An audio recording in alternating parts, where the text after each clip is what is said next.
L'invité d'ici.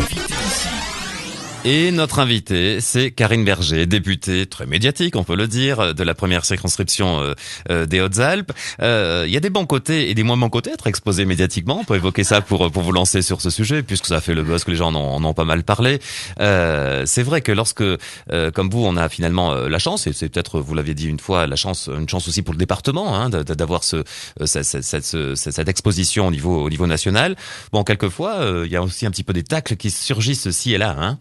Tout à fait, et c'est les règles du jeu de la politique, c'est-à-dire que quand on commence à tout simplement être un tout petit peu visible, et vraiment, quand je dis tout petit peu, je pense que c'est vraiment un tout petit peu, immédiatement on suscite quelques inquiétudes et cela crée des tensions et donc des attaques, et dans ce cas-là, il faut faire un sans faute. Je n'ai pas encore ni l'expérience ni la carrure pour faire un sans faute, et donc voilà, je prends quelques coups.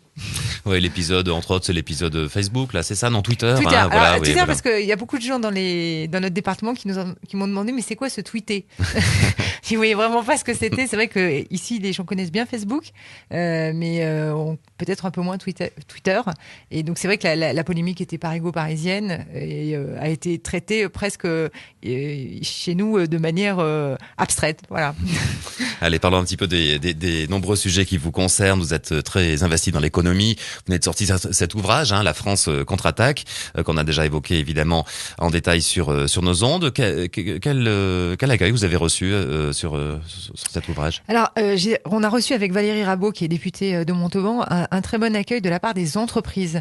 Il y a beaucoup d'entreprises qui nous ont remerciés parce qu'on raconte l'histoire des entreprises, tout simplement, celles qui marchent, celles qui sont en train de vraiment faire gagner la France, notamment dans la mondialisation. Et on a eu un retour très positif de beaucoup d'entreprises, ou on va dire de personnes qui s'occupent de l'analyse des entreprises, en disant mais enfin des gens qui essayent, des gens de gauche en plus, qui essayent de parler de ce qui se passe de bien dans les entreprises françaises. Alors c'est vrai que j'ai tendance à insister sur les exemples alpins que j'ai mis dans le livre, mais c'est vrai que c'est un tour de France de tout ce qui se passe bien dans notre pays. Alors ça, vous le reproche un peu en disant, mais c'est quoi cet optimisme béat de notre député par rapport à l'avenir, par rapport à l'économie? Parce que c'est un discours finalement que vous avez depuis 1 an et demi, hein, sur l'évolution. Vous êtes plus positive, j'allais dire, que l'ambiance générale. Est-ce que c'est une posture ou est-ce que c'est vraiment une réflexion de fond? C'est les deux, c'est-à-dire que il y a une part de posture parce que je pense que plus on explique que tout va mal et plus on risque de rendre les choses négatives.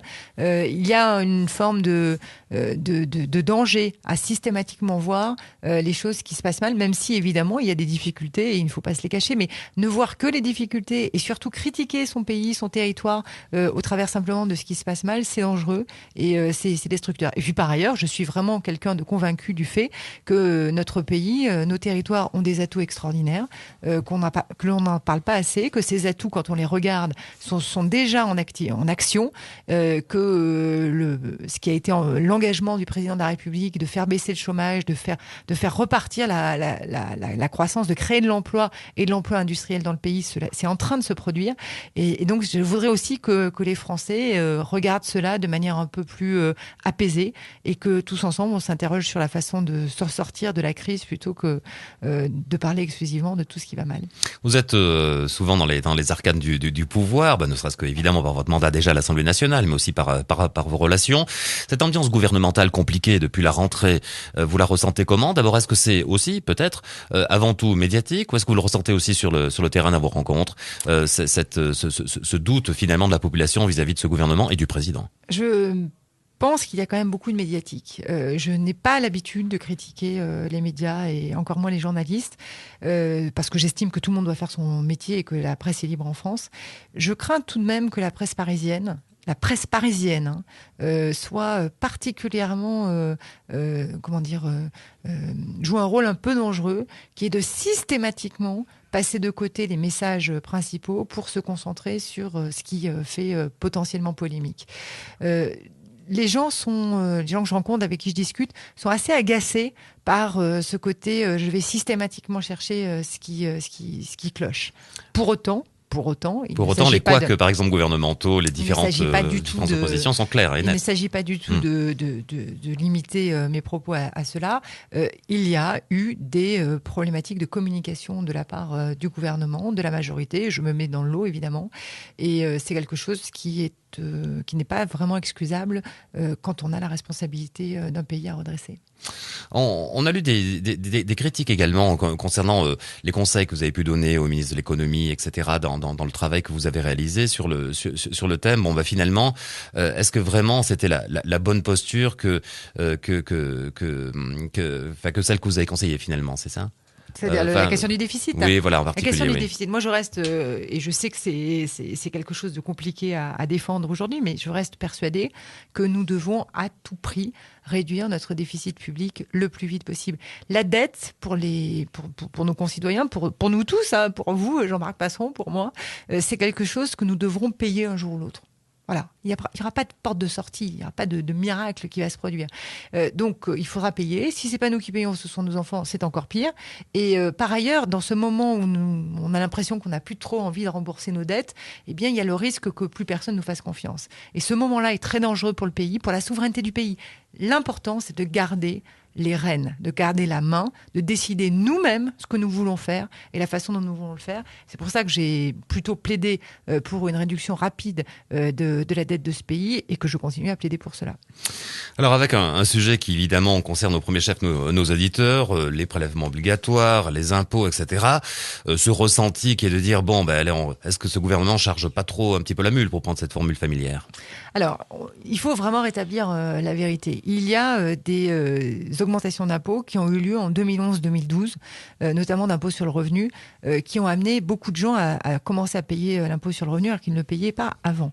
Ce n'est pas de notre responsabilité. Nous avons tenté d'amortir le coût cette année en faisant en sorte que les premières tranches soient protégées. On ne l'a peut-être pas fait assez. C'est pour ça que l'année prochaine, on revient au système d'avant Sarkozy, d'une certaine façon, et il n'y aura pas de gens qui rentreront dans l'impôt s'ils n'ont pas gagné plus d'argent que l'année précédente. Par ailleurs, il y a une mesure qui pose problème, mais qui coûte très cher à corriger, et je suis certaine qu'il y a beaucoup de gens dans les Hautes-Alpes qui sont concernés. C'est ce qu'on appelle la demi-part des personnes veuves ou veufs. Ça coûte beaucoup d'argent si on veut revenir sur cette décision de Sarkozy. J'ai conscience que pour les petites retraites, les retraites moyennes, on va dire, c'est pas les petites retraites, c'est les retraites moyennes, ça peut être un coup dur. Et je fais tout pour trouver des solutions à l'Assemblée nationale pour tenter de revenir, si pas dans cette loi de finances, dès l'année prochaine, sur cette mesure, il est vrai, assez injuste. Parmi les sujets, cette réforme des rythmes scolaires, alors qui fait sacrément débat, paradoxalement pas vraiment chez nous, où il y a donc je sais plus une douzaine de communes qui l'ont mis en œuvre sans qu'on ait entendu, en tout cas nous, des difficultés. Mais à échelle nationale, alors on voit des montées au créneau très virulentes. Je crois quand même que sur cette question des rythmes scolaires, on parlait tout à l'heure de la question des médias. Je voudrais bien que certains médias parisiens viennent tout simplement tourner la façon dont ça se passe chez nous. Montrer tout simplement à la Batignolles, à Veynes, à Briançon, comment la rentrée se passe. Moi, j'ai été dans deux sur trois de ces communes pour discuter avec les parents d'élèves, les professeurs, les enfants. Cela se passe tranquillement, cela se passe bien. À la Batignolles, tous les gamins ont eu un premier cours de pétanque. Tous, ça y est, ils sont tous passés par là. Et entendre des petits qui vous disent oui, j'avais jamais fait de théâtre de ma vie. Et on sait très bien les raisons pour lesquelles ils n'ont jamais fait de théâtre de leur vie. C'est parce que les familles n'ont pas les moyens. Eh bien, c'est un moment extraordinaire. Et je voudrais vraiment que sur cette réforme des rythmes scolaires, tout le monde parte de ce qui est mis en place, de ceux qui ont passé le cap en 2013, qui ont des problèmes et on les aidera, et ne parle pas de position idéologique. Je vais vous donner un exemple très concret, Jean-Marc Passeron. Je vais le plus souvent que je peux au comité d'éducation locale dans les villes de ma circonscription. J'étais à celui de Gap il y a 2 semaines. Personne de la mairie de Gap n'était présent, alors même que le sujet principal du comité d'éducation locale, c'est la mise en place des rythmes scolaires sur Gap. J'essaye de comprendre. Moi, en tant que députée, je veux bien mettre tout le monde en contact, faire rencontrer les exemples réussis, les professeurs, les parents d'élèves. Mais si les mairies qui sont en charge de mettre en place ces rythmes scolaires en 2014 ne se déplacent pas pour discuter avec les parents d'élèves, avec les enseignants sur les rythmes scolaires, je ne pourrais pas faire grand-chose. Donc, c'est un appel à la raison, notamment au maire de Gap, Roger Didier. Commençons à parler sérieusement du passage des tourisme scolaire de Gap. Alors le temps passe vite, hein, mais c'est l'exercice, vous le connaissez parfaitement. On va passer en revue quelques sujets départementaux. Alors un sujet qui va faire parler encore pas mal de temps, puisqu'il faut attendre au bout du compte la décision du ministre lui-même, c'est le dossier des lignes THT, les lignes très haute tension oui. dans le Val de Durance. Alors m'en voulez pas, mais j'ai toujours une incertitude sur votre positionnement sur cette affaire. Tout à fait, vous avez tout à fait raison de me demander des précisions. Ma position est très claire. Dans un premier temps, j'ai tout fait pour essayer de savoir si on pouvait enterrer ces lignes. Du fait, c'était ma position première et forte. L'ensemble des éléments que nous avons rassemblés, notamment en amont de l'enquête publique, parce que l'enquête publique a été retardée, parce que nous avions demandé un certain nombre d'informations là-dessus, l'ensemble de ces éléments tendent à prouver qu'il est extrêmement difficile, tant techniquement que financièrement, d'imaginer qu'on puisse avoir un enfouissement total. Pour autant, et c'est peut-être là où ma position doit être éclaircie, j'ai dit, je redis, et je ne bougerai pas de cette position, tant que le tracé de cette ligne prévoit que la ligne haute tension est proche de certaines maisons de ma circonscription, je ne validerai pas ce schéma. J'ajoute que cette semaine, j'ai personnellement fait part au ministre de l'écologie, Philippe Martin, de cette position qui est non négociable pour ma part. Il faut que RTE entende les gens qui ont protesté et qui sont concernés en direct par la proximité de cette ligne haute tension qui est prévue notamment sur la commune de la Bâtie-Neuve. On sera d'ailleurs, tout le monde sera très observateur des propos que tiendra ou pas d'ailleurs le ministre Philippe Martin, puisqu'il vient dans une semaine tout juste, surtout pour le sujet du parc national des Écrins, du côté de la Valouise.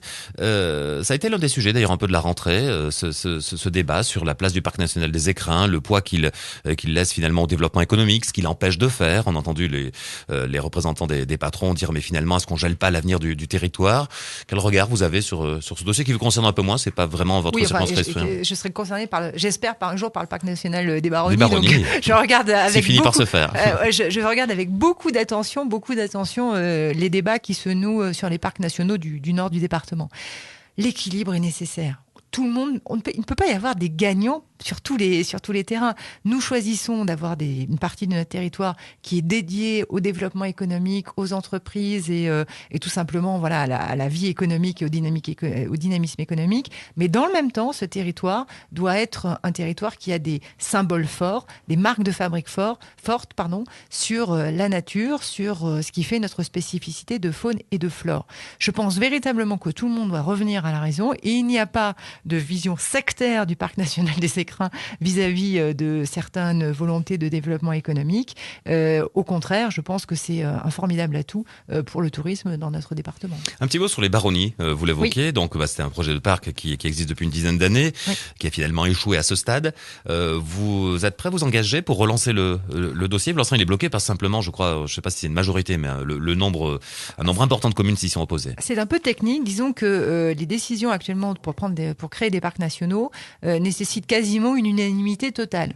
Donc, oui, nous ferons en sorte que le parc national des Baronnies se fasse. C'est un projet magnifique et qui, pour le tourisme du sud du département, ce qui me tient à cœur, c'est-à-dire la montée en gamme, en valeur, vers la culture scientifique et vers le patrimoine de notre tourisme, ce projet doit se faire. Deux choses. Première chose, nous avons demandé une lettre co-signée par moi et par d'autres élus au ministre de tenir compte d'une certaine façon du fait que la gouvernance actuelle rend impossible au fond la constitution de ce parc et donc d'avoir une sorte de dérogation.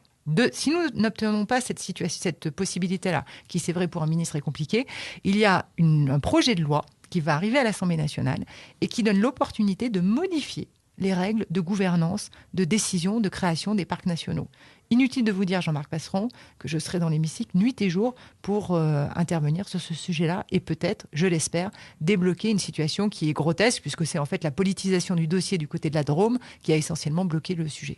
Il nous reste malheureusement que 4 minutes pour repasser pas mal de sujets en revue. Alors on va essayer de les faire d'une manière un peu très très rapide. D'abord l'autoroute A51. Alors le sénateur Pierre Mann-Raymond, que vous avez accompagné dans peut-être ce qui a été l'ultime combat, a considéré qu'il fallait savoir ranger le dossier, que c'était terminé. C'est aussi votre propos aujourd'hui? Je n'abandonnerai jamais l'autoroute A51, jamais. C'est-à-dire que je veux que cette autoroute un jour soit terminée. Les Hauts-Alpins en ont besoin. Nous en avons besoin peut-être. Alors, ce sera peut-être pas, même pas ma génération qui en bénéficiera, mais ce n'est pas très grave. L'important, c'est de ne jamais oublier qu'un territoire doit être désenclavé pour pouvoir avoir du développement économique et tout simplement un équilibre, on va dire, de territoire au sein d'une nation. Je n'abandonnerai absolument jamais ce dossier. Le sénateur disait que finalement, vous êtes tombé sur les mêmes écueils que lui, sur les mêmes blocages administratifs de la haute administration, etc. Est-ce que vous avez aussi cette impression d'échec? Pas du tout, parce que je comprends que lui a vraiment s'est heurté très violemment au moment du Grenelle de l'environnement sur un refus absolu. On avait disparu des écrans radars. Je sais que beaucoup de gens ne partagent pas cette opinion, mais moi je suis très fière d'avoir pu faire réinscrire la finition de l'autoroute A51 au schéma général. On n'est pas loin de la symbolique après 2050. Vous savez, Jean-Marc Passeron, dans ces dossiers-là, quand on commence déjà à avoir le nom sur un papier, on peut continuer à discuter. Si ce nom n'était pas apparu dans le projet comité déplacement 21, j'ai oublié le sigle, on n'aurait absolument pour le coup aucune chance d'arriver. Donc, regardons toujours ce qui peut encore se poursuivre et essayons d'éviter d'enterrer des dossiers qui, et d'ailleurs ça m'étonne beaucoup de la part du sénateur, sont des dossiers qui ont tenu beaucoup à cœur. J'ajoute d'ailleurs que je rends hommage au sénateur Pierre-Bernard Raymond qui, dans la pagaille sur les non-cumuls de mandats au Sénat, a eu une position très ferme et a voté contre le cumul des mandats et je l'en remercie fortement. Ce n'a pas été le cas de tous les parlementaires de ce département. Écoutons la question que vous a posée celui que nous recevions hier, Patrick Ricou, maire d'Orsières, candidat à sa propre succession. Il l'a annoncé hier. Il est aussi conseiller général et vice-président du conseil général en charge des finances.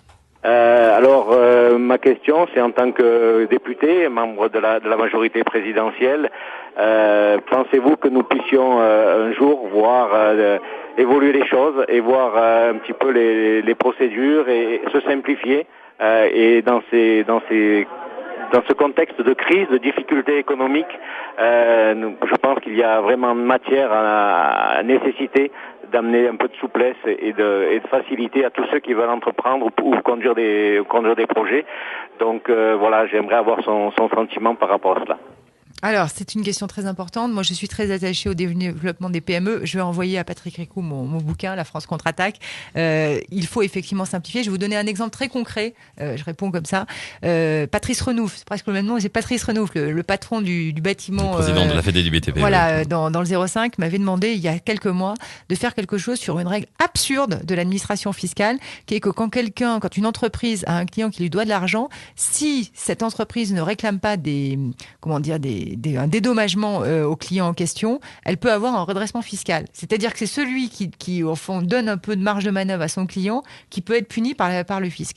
L'amendement qui annule cette position qui avait été prise en 2011 par le précédent gouvernement est d'ores et déjà déposé au projet de loi de finances. Et ça, c'est du concret pour les petites entreprises du bâtiment du 05. Si tout se passe bien, elles n'auront plus cette épée de Damoclès au-dessus de leur tête. J'ai tenu parole qui était de tenter au maximum de supprimer ce véritable blocage de la vie de tous les jours. Lundi, nous recevrons Monseigneur Di Falco, évêque de Gap et des Hautes-Alpes, évêque d'Embrun d'ailleurs pour être précis, parce que c'est le titre. Quelle question peut vous venir à l'esprit spontanément? Moi, je souhaiterais connaître la position de Monseigneur Di Falco sur la situation des personnes roms en France. On l'entendra lundi. Alors il y a une tradition, on n'en prévient pas nos invités, qu'on a inauguré un petit peu depuis la rentrée, c'est de présenter en fin d'interview, comme ça, pour changer un petit peu de registre, un miroir à nos invités. Alors chère Karine Berger, Madame la députée, qu'est-ce que vous voyez spontanément dans ce miroir? Qu'est-ce que je vois spontanément dire? Je vois un micro d'ici radio. Qu'est-ce que je vois? Je vois beaucoup de responsabilités cette année, c'est-à-dire quelqu'un qui essaye, face à des choses qui sont pas forcément faciles à déplacer, de se battre pour que nos concitoyens, les Hauts-Alpins, les entreprises Hauts-Alpines soient reconnus et la vie facile. Et je vois quelqu'un du coup qui commence déjà à se dire que elle est un peu fatiguée et que ça risque de continuer dans les mois qui viennent. Merci beaucoup. Et dans les mois qui viennent, allez, comme ça me fait on déborde un tout petit peu. Mais on s'en excuse après auprès de ceux qui attendent pour faire le point sur l'actualité d'ici et d'ailleurs. Mais un tout petit mot quand même sur les municipales. Ça va évidemment vous animer énormément pendant les 6 mois qui viennent. Bon, dans les Hautes-Alpes finalement, comment vous situez les combats? C'est avant tout la ville de Gap qui cristallise un petit peu les engagements du Parti socialiste. Alors moi je suis pas responsable du Parti socialiste, mais c'est vrai qu'en tant que socialiste, je souhaite que sur Gap il y ait une vraie dynamique qui se crée autour de la candidature de Bernard Josso, une dynamique, c'est-à-dire le rassemblement. J'appelle vraiment tous ceux qui souhaitent que Gap change de majorité, change finalement de on va dire, se débloque, se réveille, aille vers les entreprises, aille vers le développement économique, aille tout simplement vers tout ce qu'il faut faire pour construire une ville qui nécessite du développement dans les 10 prochaines années, que tous ceux qui souhaitent ça se tournent vers Bernard Josso, quel que soit leur parti et quelle que soit leur conviction. Vous entendez aussi ceux qui disent, bon, finalement, oui, mais pourquoi changer? Gap, finalement, ça se passe bien. C'est un peu le tempo d'une partie de la population, celui-là. Ça se passe bien, vous dire qu'on a une rocade qui n'est toujours pas... Vous savez qu'on est la seule préfecture de France qui n'a pas de rocade. Certes, mais elle va démarrer, alors a priori. Oui, d'après ce que j'ai compris, c'est presque le maire lui-même qui me l'a susurré. De toute façon, le deuxième moitié de la rocade ne se fera jamais. Donc on aura un bout de rocade, ce qui est, à titre... Je ne suis pas spécialiste de la circulation, mais j'ai pas l'impression que ce soit véritablement une solution définitive. Donc on a une rocade qui ne s'est jamais faite. On a des entreprises qui n'ont pas été prises en compte lors de la construction du SCOT, ou à peu près. On a une situation, on va dire, de chômage, puisqu'il faut bien l'appeler par son nom, qui s'est aggravée dans les Hautes-Alpes beaucoup plus depuis 2 ans qu'ailleurs en PACA. Bref, on a quand même si la ville est douce et si c'est la capitale du sport, et bravo pour ce titre, on a quand même beaucoup de choses à débloquer dans cette ville. Merci Karine Berger d'avoir pris le temps de faire le point avec nous. On vous retrouvera régulièrement, y compris évidemment pendant les mois qui viennent et cette campagne des municipales.